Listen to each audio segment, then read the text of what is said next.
who is everything that we can perceive and everything that we cannot perceive, who is everything, yet is no thing, who comes to us in the form of the Neteru Ra, who is the light of the heavens, light of the inner planes, as well as the light of our lives, who shines the light for us on the path of Ma'ati, which is the path of truth, justice, righteousness, and harmonious balance, who comes to us in the form of the light of vitality, giving us the strength and the endurance to live and act upon that which we know to be true. Homage to you, the one who shines in and through us as a beacon of light for those who are blind to the facts of their place, their position, and their responsibilities in the divine scheme of things. May we be Ma'akiru, true of thought, word, and deed, to our highest reality. And in our moments of crisis, in the dark nights of the soul, when it appears that everyone and everything else has let us down, so it is, and so shall it be. Amen. Ma'at. Amen. Ma'at. Ma'akiru.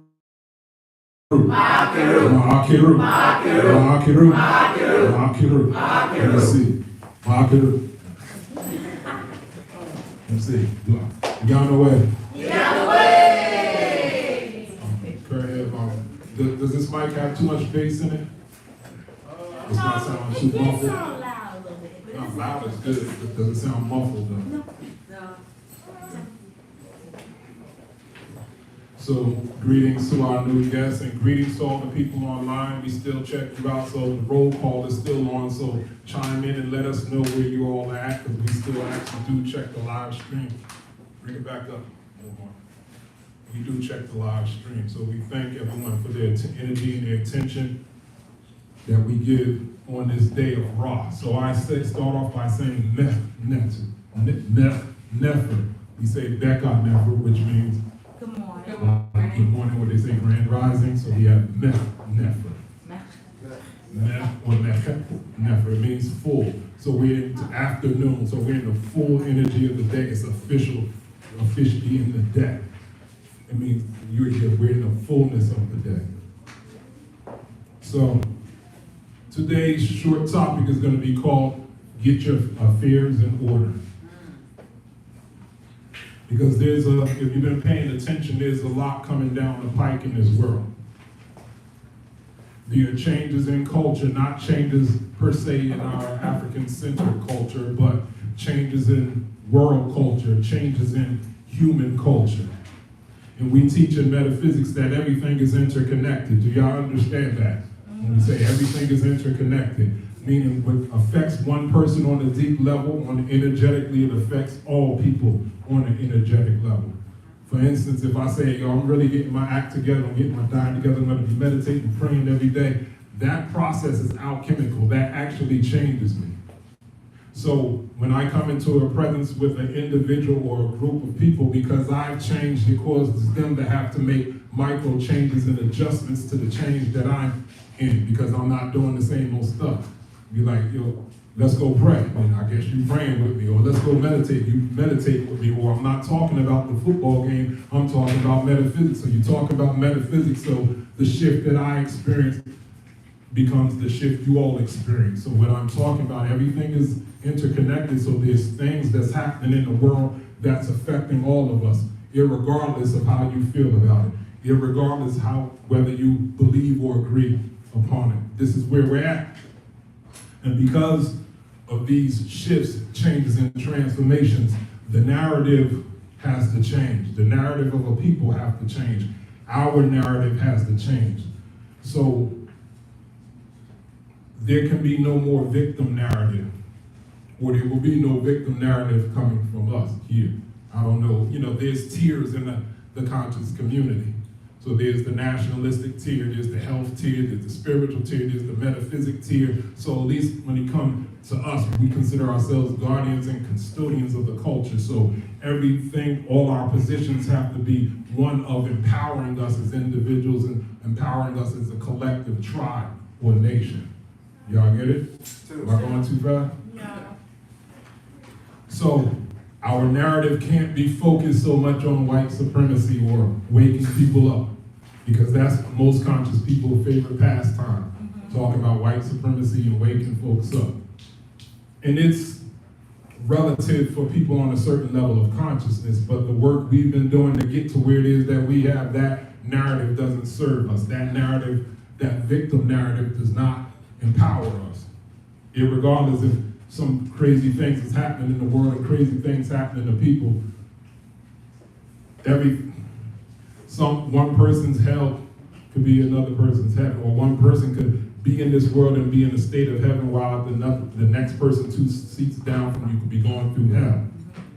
So we're not letting other people's experience dictate our experiences. We have to come from a position of power. If we're so powerful, like we say, all this melanin power and connected to the source, we should be dominating in the narrative. We shouldn't put ourselves or keep ourselves in positions where we're doing all the reacting and responding to other people's narratives and other people's agendas. You understand? So being a part of this legacy is not about exposing lies. Because a lot of people think that's what being Kemetic is about. At least a lot of the people that have Kemetic names that don't actually practice the Kemetic lifestyle gives you the impression that being Kemetic means committed to exposing the lies of white supremacy. And there's a lot of time and energy that's went into that type of conversation. But as I said, things are changing. Things are coming down the pipe. The narrative has to change to a more empowering one. As far as waking people up, there's no more waking people up. All lies have been exposed already. All the information that you need to know has been exposed already. We're living in a beneficial time of social media. The digital footprint of all information is all out there right now. So you don't come to a temple to hear somebody expose the lies about somebody else. Everyone is woke now, to the point where people don't like to call it woke no more, right? It become cliche. Everybody's woke, so check the digital footprint. All the people got to check the digital footprint on social media, and them cats just got to get caught up. We can't keep having circular conversations until this mythological time where the whole of the black community or the whole of the melanated community of the world are all agreeing upon everything at the same time. So we're like hamsters in the wheels, just spinning the wheel and not moving forward. So yes, there has to be some measure of tribalness going on, because when we got rid of that, that's how we got ourselves in this position now. Oh, we need to get rid of the tribe. Everybody's one, no titles, no authority, and now we have no organization. Because our people always done those things. Sometimes we got it right, and sometimes we got it wrong. And we have to take full responsibility of all the times we got it wrong. So what do? You don't cry about it, you fix it. You try to do it better, since we claim all the answers are within, right? So then we know what we got to do. And inactivity is not it. So those people got to get caught up. And waking people up is not an instantaneous thing. Get your ego out of this idea of sharing information and somebody's supposed to just magically wake up just because you shared a breadcrumb worth of information. It doesn't work like that. There was no one moment that you just became conscious. If you really remember, it was a series of gentle progression from one state of consciousness to the next before you say, oh, I get it. You start going back and remembering conversations people told you. You go back and remember conversations you were straight resisting, being obstinate. Remember, that's the nature of learning. You resist that first, because we're creatures of habit. We get so used to doing what it is that we do. Even we can become committed to some of the things that we've learned, some of the things that our parents taught us that were just incorrect. So when someone's coming to correct, sometimes we get in our feelings. Sometimes we have poor emotional responses to that. And then what happens is kind of like, especially those of you who have children, you realize your children eventually come back and they be like, and my mom always told me such and such. I never knew what she meant. Like, you knew what she meant. You were just being obstinate. You just didn't want to do it. And then eventually you learn the wisdom of it later. So why aren't we affording our people that? So yeah, you drop some jewels, and I see some people get so upset that people are just not waking up on their terms, and it just doesn't work like that. It's a gentle progression from one stage to the next. And we're going to get into why people get so upset. So this journey that we're on is about truth. And we're all adults. Most people are adults in it. So if you're a mature adult, being on this Kemetic path is not an excuse to live in a state of justified anger. I'll say that again. Being Kemetic and getting into the truth is not about living in a state of justified anger. Some people measure your consciousness by how outraged you are. They actually get mad when you have some peace of mind thinking that you still must be asleep because it's just nothing's good in the world, so you're supposed to be upset. And guess who we supposed to be upset at? White folks, of course. You know, like that's the default logic that goes on in our community. But remember, spirituality is supposed to be about the search for truth. Some people live just to spite white folks. Your spirituality and your practice is supposed to bring you peace of mind, and it's not supposed to agitate you. You're not supposed to be so bothered by everything. And where am I going with this? This is about the truth. It was always about the truth of who you are and who you were supposed to become. Not about exposing the lies of white supremacy and who was black and who wasn't black. It was supposed to always be about the truth of who you are and who you're supposed to become. Ankim Ma'at means what? Living in truth. So check this out. Living in truth is the answer to the lie. Living in truth is the answer to the lie. Living in the truth, when you're getting into the truth keys you into the very nature of existence. The truth keys you into pure water, pure air, pure earth, pure ether. So the truth makes you a force to be reckoned with. There's no arguing and debating when the truth shows up in the room. So if you're living in truth and you become the truth, you become a force to be reckoned with. The atoms, the atomic structure in the room starts changing when truth shows up. You gotta let truth embody through you. You ain't gotta convince nobody of anything. Let your energy talk. Everything is about to be energy now. We're shifting dimensions. One of the biggest setbacks of the community is sometimes some of our biggest proponents in our community are the scholars. Some of the biggest proponents of the Kemetic teachings or any African spirituality community, they want absolutely nothing to do with actual Kemetic culture. Y'all heard what I said? Some of the biggest people got all the Kemetic names and everything and been standing on it for the past 50 years. They've been trying to train you all to go possibly to some communities to debate white folks about who's black and who's not. And when it all comes down to the disappointing, sad fact that they actually want nothing to do with the actual practice of the culture. They want nothing to do with the actual reconstruction of the culture. It actually agitates them that people like ourselves have the courage to recommit to the reconstruction of our greatness. Because this is not just about culture, it's about the culture that supports greatness. Y'all okay? Okay. And many of them attack us with the same talking points as the white supremacists. By saying, oh, well, the ancient Egyptians wasn't black. Some of them were black, a percentage of them was black, but they're not connected to you as an African American. That's the conversation that's going on in our community. So after all this talk about white supremacy now, some amongst us got the same talking points. So get your affairs in order. Things are happening in the world. I just came across some information that said by 2037, 2040, the latest, white folks can no longer, they're not able to repopulate, to keep up their current population. Pretty much they're dying out. You said 20 what?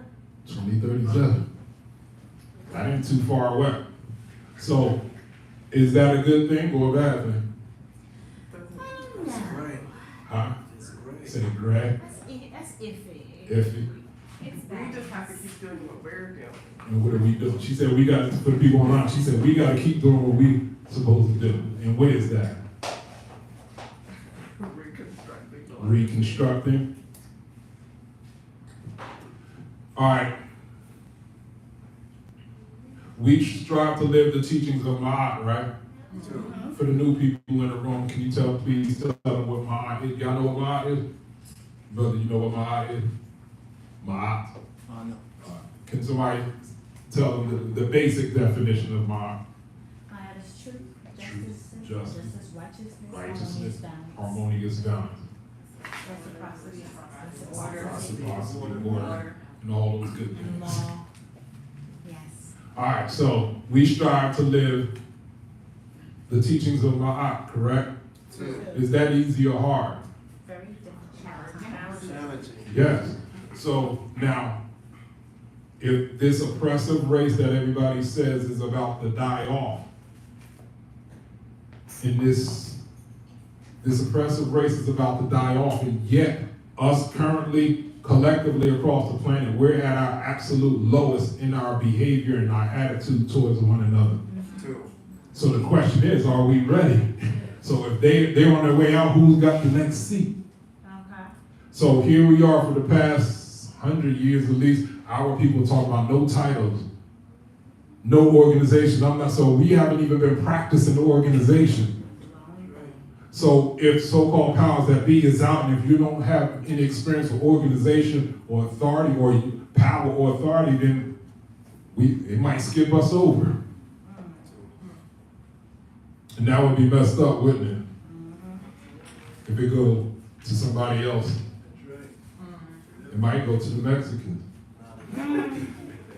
No, this is no disrespect to the Mexicans. They got everybody beat with the population there. Hard workers. Hard workers too. Black men and women don't even like each other no more. Talk about going their own way, so that means we're next with our birth rate. 20 years down the line, they're like, oh, black people, folks ain't gonna be here either. Mexicans step up, Indians step, everybody else from melanin step up.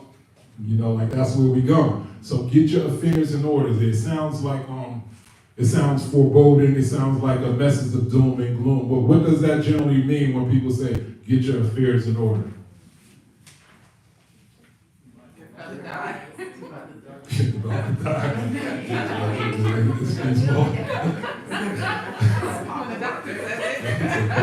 The doctor said.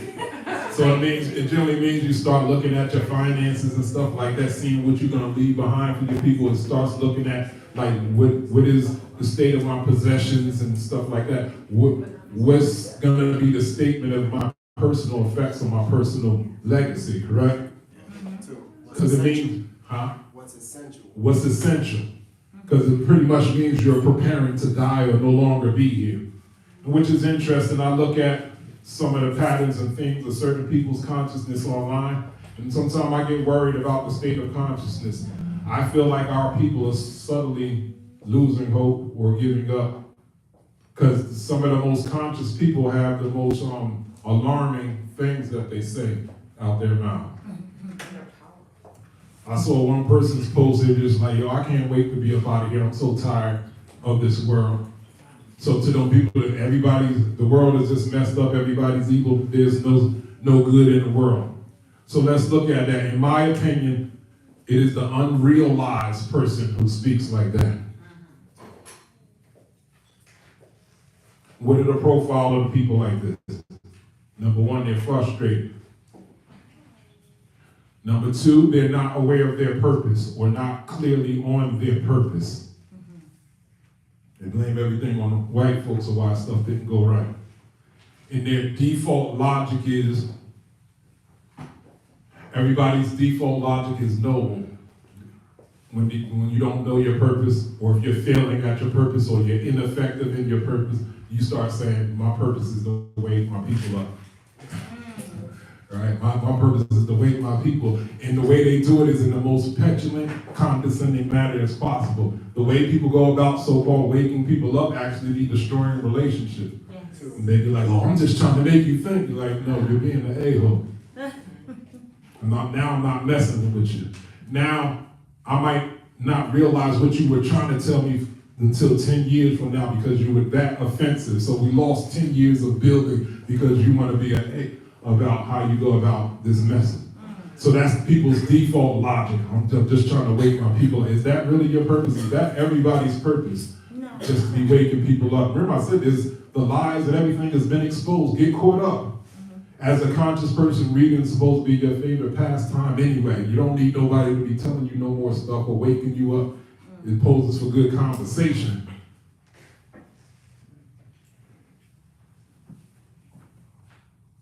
Not very skilled. And we said frustrated, not aware, or on their purpose, or not very skilled. We're all adults in here. Y'all all are aware that there's a hierarchy in the world, right? Even outside of white supremacy, there's a hierarchy that's based on your personal value that you're adding to something. So we're talking about skills. Some people are very skilled. Remember, what determines how far you get in the world is going to come down to your skill. How useful is your skill? So the person at the cash register is probably never going to be the president, because that's the skill. It's a necessary skill, and no disrespect to nobody's skill set. It's all necessary, but certain people are built for certain levels of responsibility. And the cashier ain't the one that's gonna be top dog. They can earn it through education and levels, and education is another form of initiation. Gotta go to kindergarten, grade school, high school, college, grad school, it's levels, right? So certain people's skill set move the needle, and certain people's skill set don't register. And certain people's psyche can't handle that, they ain't moving the needle. So we talk all this high philosophy, I'm connected with the source, I'm God, but you're cashier. How are you changing things? Is it through the talk? Is it through the philosophy? You gotta get yourself in a position of being useful, influential, and powerful. And you can't do that by quitting. I quit the system. Well, I ain't working for nobody else. So is all of us gonna be regulated to sell them shea butter and oils? The marketplace culture? No cheap shop, but is that, I feel like that'd be the undercurrent thing. So all the people that quit the so-called workplace, they limit their skills. And shea butter and all that, that's very African. The marketplace is very African, but is that what we need in 2022?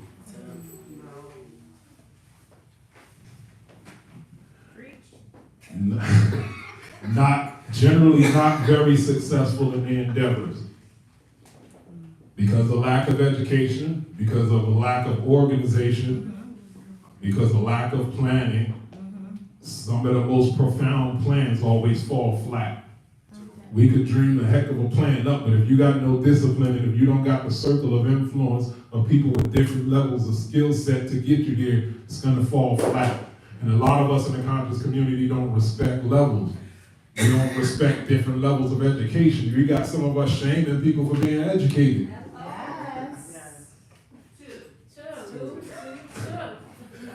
Two. Lonely, meaning no true family or friends. So you notice a lot of conscious folks get out this. Do y'all know, like when you watching certain people's Facebook posts, it's like a diary post. You can tell, you be like, yo, that should have been left in your diary. Like, why do you say that out there? You're giving this. I thought last week you was confident, goddess and queen of the universe. This week, oh, I can't wait to get up out of here. I hate niggas and I hate people, and that's why I don't mess with people. So that's loneliness. So you hate people, but you want to be understood. So you say and do everything right. Every post you said exactly right. Everybody should know exactly who you are and what your perspective is, but you don't want to give your brother and sister the same clemency to understand where they're coming from. So now you're isolated, and nothing really grows properly in isolation. So these are the things that make up what you call poor people. Not poor necessarily fiscally, but poor mentally, poor spiritually. Now at the other side of the spectrum, you got the wealthy. Wealthy not just in finances, but wealthy in state of mind, wealthy in state of being. And rich folks are not in a rush to die. They scared to death. They feel like they ain't finished, they ain't done enough.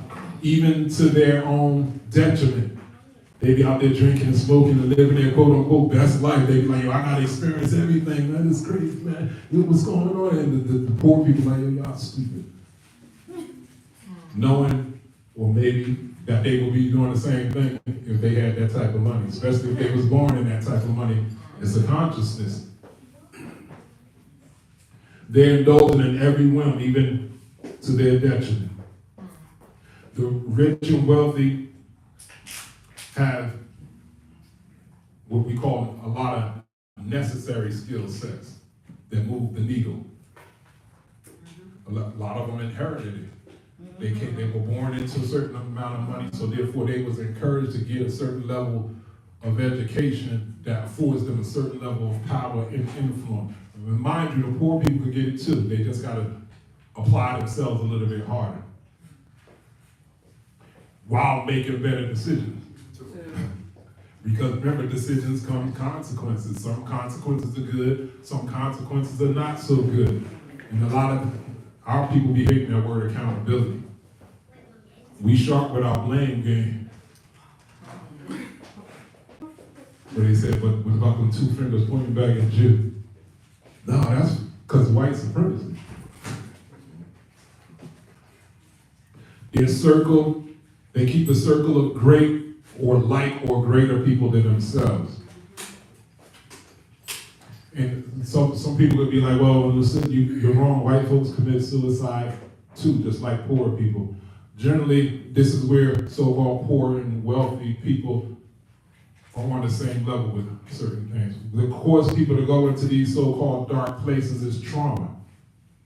Rich people are not oblivious to trauma. And it's not exclusive to poor folks either. We, sometimes as black folk, we be claiming a monopoly on trauma and struggle. Everybody's going through some struggle that they feel is equal or even worse than yours. So it's usually when people are into this death thing or not wanting to be here, it's because they fail to address something that's happened to them in their youth, or they're not using their tools to address that thing that's happened to them. And they don't always survive. That's what so-called poor and rich people have in common. The ability or the inefficiency sometimes to handle adversity. So what I'm talking about is getting your affairs in order, not just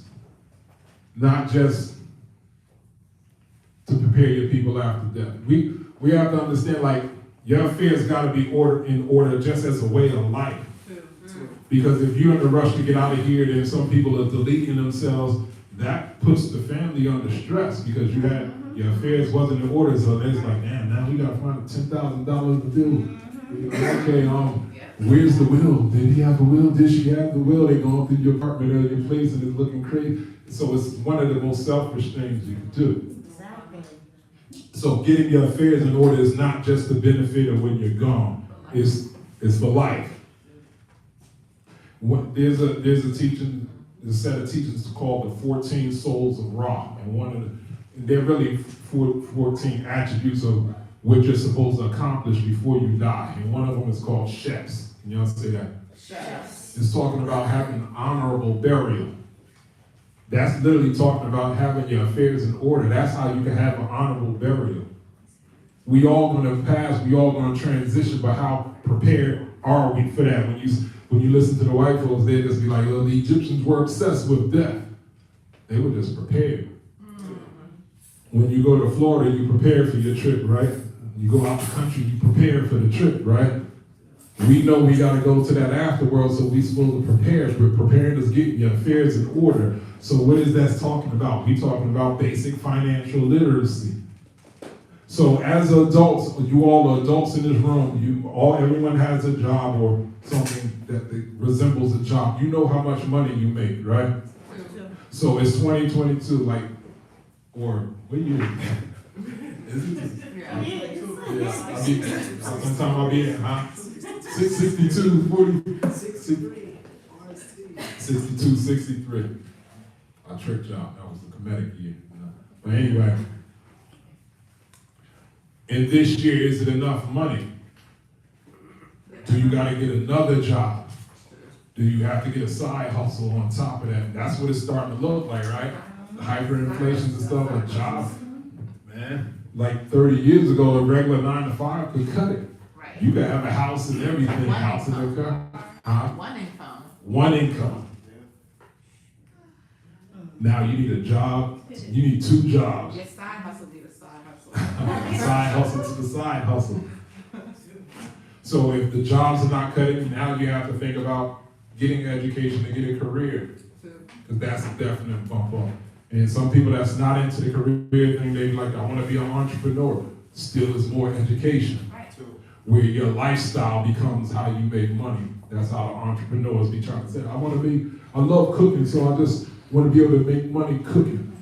So for a lot of people, it wasn't even about the amount of money that they make, and they just hated doing what they had to do to get the little bit of money that they make. So they be like, yo, if I'm going to be suffering and struggling, at least let me do something I like. You know? This is part of getting your affairs in order. What about your reputation in this life? What are they going to say after you pass or transition into the other world? What are they going to say about you? Did you make this world a better place? Did you make them better people by them knowing you? Or was your last chapters of your life, you're like, people was hiding from you because you was always needing and wanting something?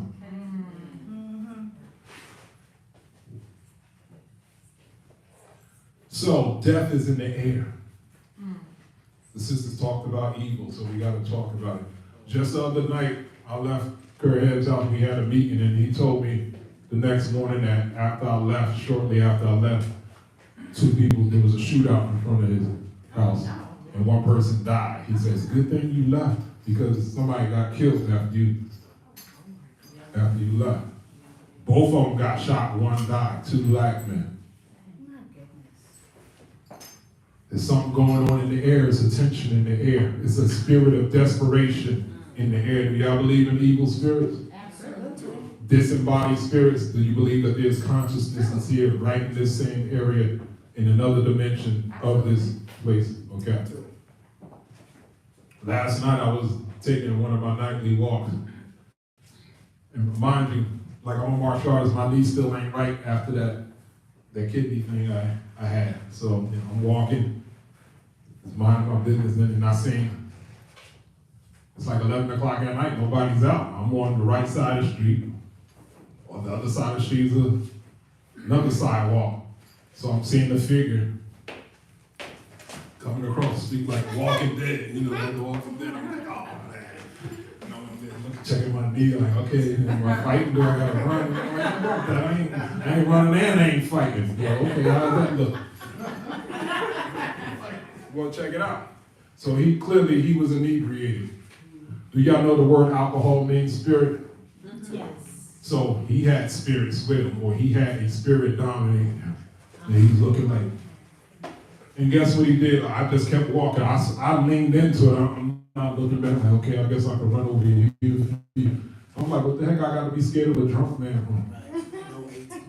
I could beat him on one knee, or I should be able to beat him on one. If you're a proper man, and been trained, went through rites of passage to manhood training, you don't get scared of no drunk person.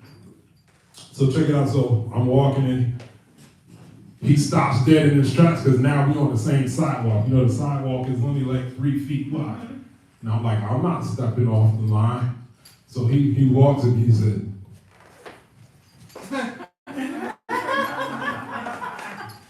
he literally went on the grass on somebody's lawn like 8 feet away. He gave me that space.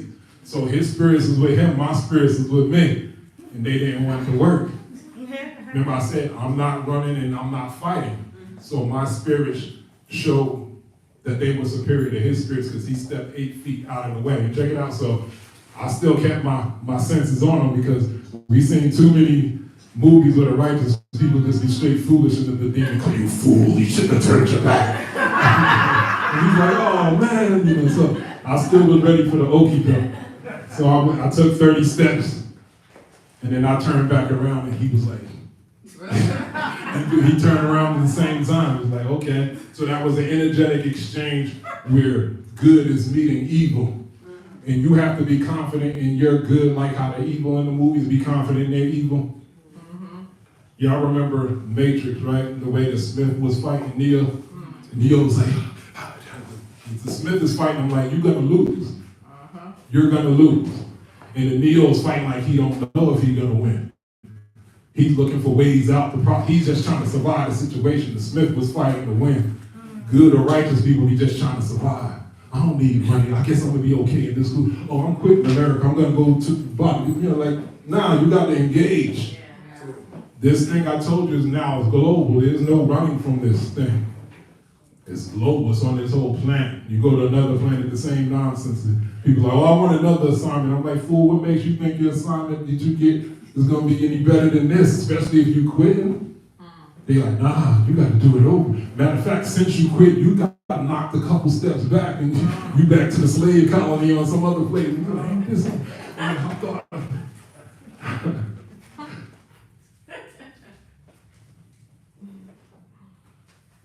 Sudden death syndrome. Y'all heard of this? That's a new thing. People are just falling out. It's not just old folks, it's young folks, middle-aged people. It's falling out. Mind you, I don't want to get into my conspiratorial bag because some of y'all be getting upset when I start talking that talk. But a lot of the conspiracies came true. So several years ago, we said people was going to be dying under strange conditions. Now they have this sudden death syndrome. So people say, is that because of the jab? So if you think they're going to be like, here's a possibility it was because of the jab.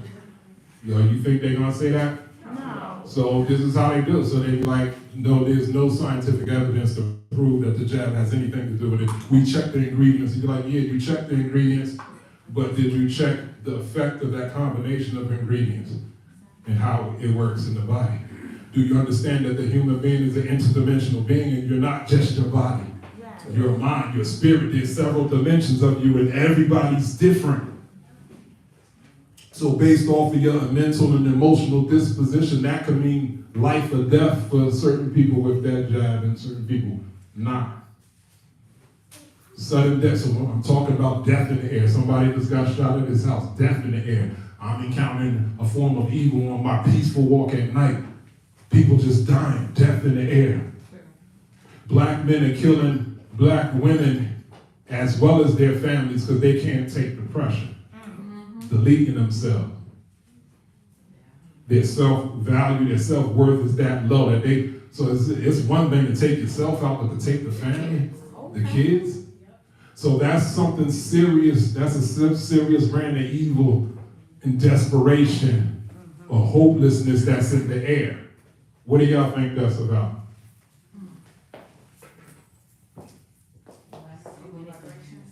Just that low vibration. It's literally something in the air. It's literally tension in the air. So that made me study sunstorms and solar flare activity. What we say, as above. And what do we call the sun, or who do we call the sun? Aten-Ra, the physical. And we, in our teaching, we teach that that is a form of consciousness that governs this universe. So at this point, I have to make the disclaimer for the people that believe in the flat earth philosophy. I don't believe in that. I don't subscribe to that. Not that I believe is not true. I don't have enough information because the stuff that I hear about it don't make no sense to me. So until I get some proper information where it makes sense to me, I'm going to stick to what I think or believe to be true from my experience. Fair enough, right? All right. Because, according to them, the sun ain't out there. According to them, we live inside of a dome and the sun and the moon is just lamps that somebody placed up. See, I don't want to get into that. That's why I said, okay, leave that alone. Until I get proper information, I can't go. So what happens with it, they'll find counterfacts to the so-called global thing. They'll find counterfacts. So, okay, you found some interesting things that cause some question. Doesn't automatically mean the flat earth thing is the truth just because you found some things that's questionable about this other thing. But I'm not an engineer and I'm not a physics person, so do we all even really know what the heck we're talking about? So we got lay people trying to have conversations that belong to engineers and people that's in the physics. Anyway, neither here nor there. The sun has these storms. The surface of the sun is supposed to be 5,500 degrees. The sun has these storms, and the sun ejects these flames. That starts sounding like Sacramento, right? Yeah. These flames, solar storm, solar flare. I'm gonna make a song called Solar Flare. But it's gonna be about how great I am. It ain't gonna be about that. But so these solar flares, when they hit the Earth has a magnetosphere. You heard about the magnetosphere, right? The magnetosphere is supposed to protect the Earth from the sun flares. Okay? Relatively, like it's not 100% protection, so it still gets through. So the effects of a solar flare or a solar storm could knock out the electrical grid, and it could affect your GPS coordination. The GPS is the equivalent of a electrical oracle. You could just be like, yo, I want to go to Florida. What's the fastest way to get there? How long it's going to take me? They'd be like, where you coming from? I'm coming from here. So then it's going to put the coordinates, going to tell you where to go. There's no one way just to get to Florida. It's going to take some way. If you get off, it's going to redirect you back. So that solar flares, when it hits that magnetic field, if it's powerful enough, it can mess up the grid. So if it messes up the electrical grid, guess what? This mic don't work. Guess what? The internet don't work. Guess what? We can't speak to each other no more. So it has the power to just shut down all communication. So now, as above, so within, So without. so now we have the aura. The Earth has the magnetosphere, it has the ionosphere, it has the atmosphere, all these spheres. So we have what we call our electromagnetic field, which is our aura that consists of many planes. So before anything can affect the Earth, it has to go through different layers to have a physical impact on the Earth. Y'all follow? So before something can affect our personal health, it has to go through different layers. So now, then we just say the solar flares could affect the electrical grid and knock out GPS function. So that same type of effect, as above, so below, it could knock our pineal gland off cycle. The pineal gland is responsible for circadian rhythms. You got all your organs operate on 2-hour cycles. Your pineal gland keeps all that functioning properly. So a solar flares, it can knock out the GPS, it can knock your intuition off. I'm gonna read to you an article on it, just so you know I'm not bugging and I'm not being pseudo. From the National Library of Medicine, it says chaotic solar cycles modulate the incidence and severity of mental illness. This paper hypothesizes that the intensity of ultraviolet radiation from the sun predisposes humans to polygenetic mutation. What does poly mean? Many genetic mutations fostering mental illness. I'm going to read that again. The hypothesis hypothesizes that the intensity of ultraviolet radiation from the sun predisposes humans to polygenetic mutation fostering major mental illness, not slight or minor mental illness, major mental illness, and other neural development, and other disorders of neural development. What does the word neural mean? Brain, nerves. In addition to the variation in the intensity of this radiation acts to stress immune systems, possibly mediated by cytokines, resulting in variable clinical expressions of mental illness and autoimmune disorders. Organisms can adapt to chronic, check this out, organisms can adapt to chronic high-intensity ultraviolet radiation by what? Producing melanin. By producing melanin and retaining various pigments. We found that 28% of an 11-year solar cycle produces particularly severe solar flares, during which the solar flares increase 300%. More intense and hence more damaging than the normal. Out of the total of 6 severe cycles in the past 250 years, 4 have occurred in the past 55 years, possibly explaining the apparent increase in the incidence of mental illness in recent decades. The UVR, ultraviolet radiation, is 10 times more mutagenic than ionizing radiation to nuclear DNA. However, variable light as manifested by the seasons stresses the adaptability. I mean, we need the seasons to be able to adapt to different levels of solar radiation. So it's good that we go through the 4 seasons because it gets us used to able to adapt to different intensities of sunlight or radiation.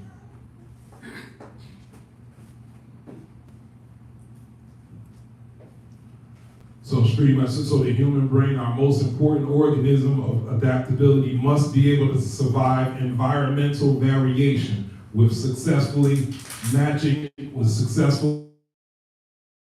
to the environment and adaptation. So you need the variation to be able to adapt to the ultraviolet radiation, which results in mutation, which can produce neurochemical abnormalities manifesting in mental illness. We postulate that the combination of intensity and variation in UVR serves as a global modulator for mental illness. So pretty much you got to get used to being exposed to different intensities of ultraviolet radiations. Your inability to do that is what agitates mental health.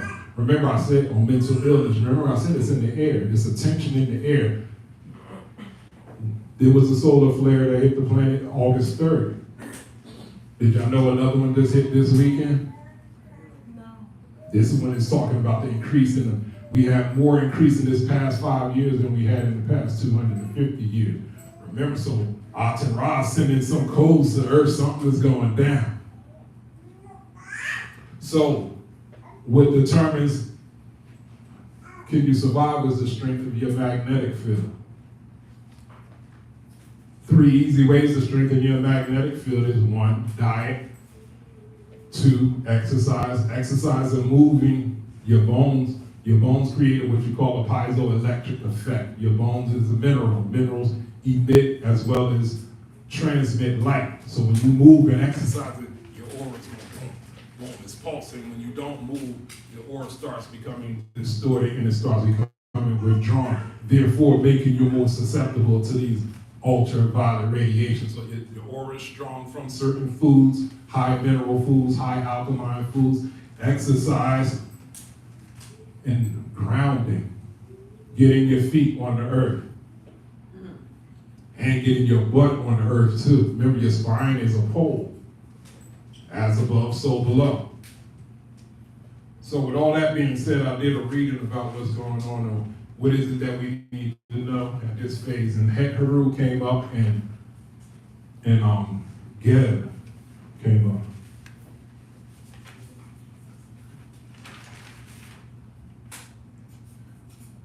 And it wasn't in a favorable position. Now, what is Het Heru? What are her energies, just in general? What are the energies loosely off the top of the head? Magnetism, creativity, versatility, receptivity. Okay, y'all said all the right words this time. Usually everybody, love, joy, art, music, and all that's correct. Shechem says Het Heru is the personification of the imagination. I'll support it and say, this is Raw Son Cool said, Het Heru is the flow state. As an artist, as a musician, I understand the flow state. And I could be writing a rhyme or something, and sometimes you get hit when you go, oh, that's kind of hot. Where'd that come from? Some people are like, well, you're a wordsmith, that's coming from Jehudi. The words could come from Jehudi, but the vision of a song or composition comes from Het Heru. Het Heru is the muse. Ma'aka, when she's making her soaps, she can get into the flow state. The flow state is like, yeah, I'm doing my voice, and then something comes, you're like, yo, you should mix that frankincense with the lotus. Nobody never did that no more than you do it and you sell it. And you're like, yo, this is the best thing since the pyramid. How did you come up with that? You're like, I don't know. It wasn't me. I was just flowing. And remember this, power, the other side of this, pathology. What is a pathology? The imbalance. So there's always a power aspect of the deity, and it was always a pathology. So the pathology part gets you in trouble with fidelity. You're like, I don't know, it just happened. You know, the flow state. And masculine come in, what you mean it just happened? I don't know, we were just sitting and, he put his hand on my knee and, one thing led to the next. Well, what you mean one thing? Who's did what first? The masculine, you want to know what's the protocol for the infidelity? Like, how did it, whose fault is it? What did you do specifically? And Heroic is like a flow state. We was both on a certain frequency. We feel, and one thing led to the next. I don't know what to tell you, nigga. That's the pathology of it. So, Hero is about the relationship between creativity and receptivity. Y'all said those words. So, Hero is about the relationship between creativity and receptivity. That is the divine feminine. It's not exclusive to women. Y'all heard that? Y'all see how people play that game? They keep making it seem like every time they use that word divine feminine, they're talking about women. No, we're talking about receptivity and creativity. When they say it's the rise of the divine feminine, men need to learn how to be receptive and listen to what spirit is telling them. It don't mean every man needs to listen to a woman. They might need to do some of that too, but it don't mean it's over for men and end with the women and, Extreme view. So, extreme, all extremes is bad. Extremes are always bad. Ma'at is the pole, the polarity. So Heru kind of corresponds to Oshun and the Ifachun. Oshun's expression, and remember, nature has its expression in nature and then it has its expression inside ourselves. So Oshun is the personification, the river is the personification of Oshun. Remember, I just said the flow state. Stream of consciousness, that's what it is, the stream of consciousness. So now, if we have a stream, and the stream is going this way, and I step in it, and I face this way, what does that mean? I'm going with the flow, right? So if it's up to my chest, and I go this way, what does that mean? I'm going against the flow. So if the water's rushing, and this takes more energy, right? And eventually, if I get tired, I'm going to fall, and it's going to take me where it's supposed to go anyway. That's what's happening with people. So, but if I get in the water and I go with the flow, our ego sometimes get in the way. Because we'll be like this and be like, and we're afraid because you don't know where you're going. You're like, you don't want to trust the flow, trust the spirit. Like, I might get hurt. I might end up in your mind start getting into this dark place. I might end up in the rock and tip you over a cliff. And so you resist it. So this is what the reading said. The inability of tapping into the flow state. I repeat, the inability of, because remember, both of them came unfavorable. The inability of tapping into the flow state is hampering your ability to access your creativity on how you navigate life's challenges. Meaning, in order to survive these things that's coming down the pipe, you're going to have to be creative. In order to be creative, you have to be open.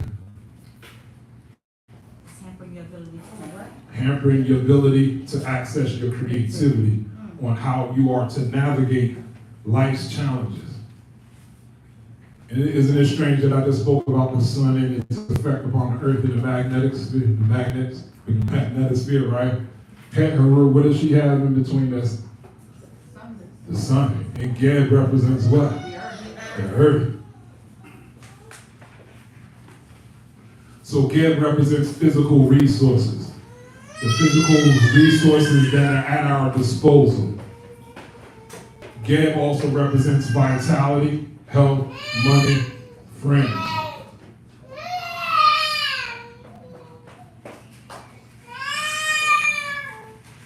So baby want next on the mic, please.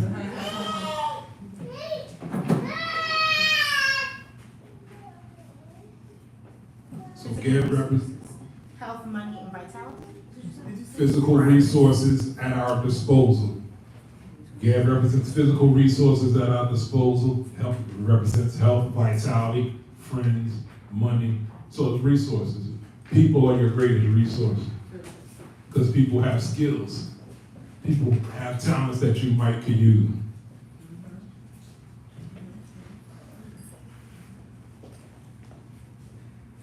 To enhance receptivity to spirit, it is important that you maintain proper health and vitality. So So we're talking about the mind-body connection. It's saying people right now, I just think they're indulging in the wrong thinking processes. And Geb represents the earth. And when you think of earth before humans is on it, you think of the colors black, green, and reds and oranges. The brown earth, black earth, the greenery, and stuff like that. So that represents organic health and vitality that people call chi or prana, we call sekir.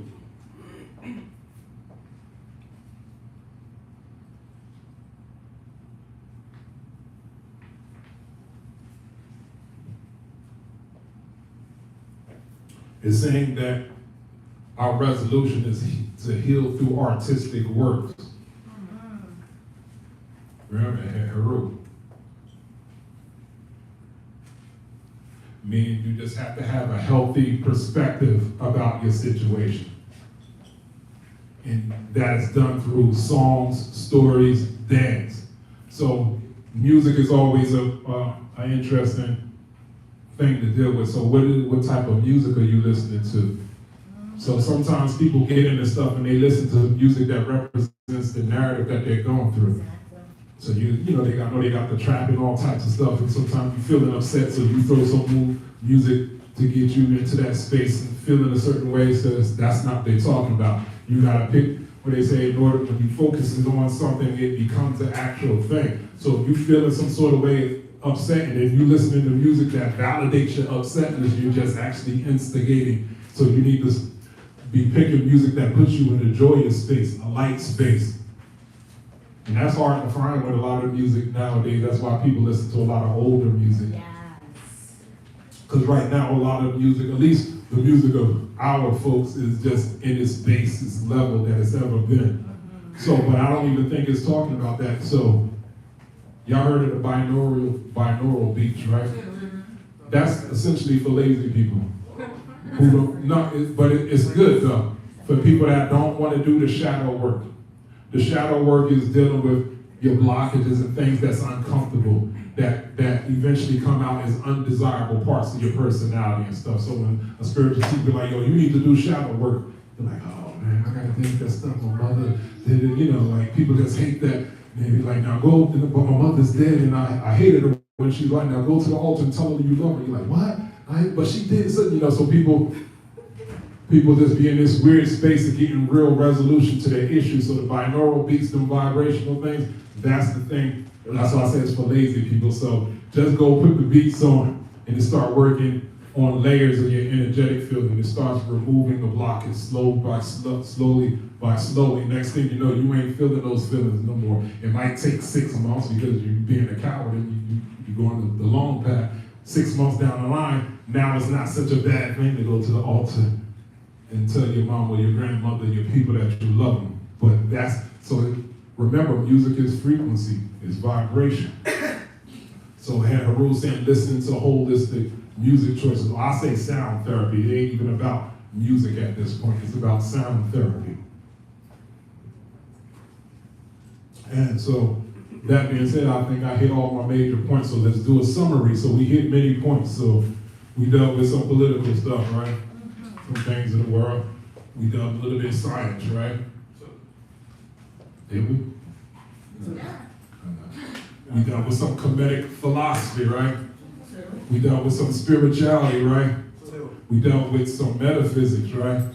And do you believe all the things that we talked about here today? Do you believe it was a fair and balanced perspective on those things? All right, then the work is done. So may my art be satisfied. So let us all stand and close out. I guess I gotta say it for him. So we want to thank all the people online. So if you want to, what is the word you said? You want to donate? And I don't even know. At least y'all know I ain't the pastor that's in your pocket. Donate it to Cash App and the Sit. We appreciate your energy and time that you shared with us today on Facebook and YouTube Live. If you are able to and willing to, send reciprocity in the form of donations via Cash App to $Temple of New or PayPal templeofnew@gmail.com. Go in peace and satisfaction. Two. Shimmy and Matep, brothers right over left, sisters left over right. Shimmy and Matep. Do you knew Uncle Johnson? Dear new Uncle Johnson. Open up, give energy around the room. Bring it back into the heart. And ground out. On the count of 3, stomp out, ground with your right foot. Wah, Sanu, Shemek. All right. Do I not?